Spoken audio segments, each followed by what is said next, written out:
Hi everyone, welcome back to another video from Tech Basics. In this episode we will be learning how to delete Squareup account. To delete your Squareup account, the process is quite easy.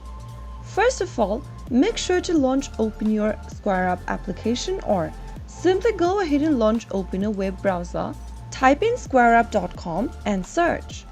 Also make sure that you are signed into your Squareup account if you haven't already. Now, before proceeding with the account deactivation or deletion, let me tell you that once deactivated, you will not be able to reactivate your existing account.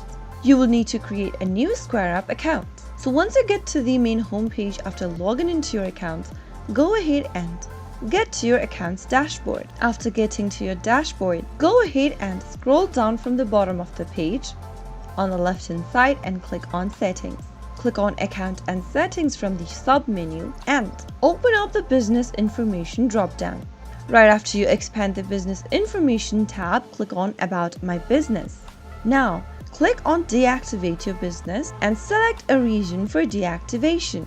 You can also enter any additional comments if you want in the text box at the bottom and finally click Continue. Now, enter the password for your Squareup account and click on Confirm. If you have the two-step verification on your account, your verification code will be texted to you or you can use your Authenticator app.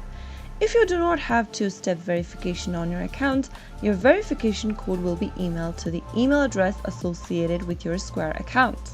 Finally, click on the Deactivate button after everything's done and you will be able to delete or deactivate your Square account.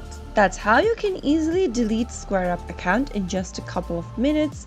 If you found the video to be helpful, go ahead and give us a thumbs up.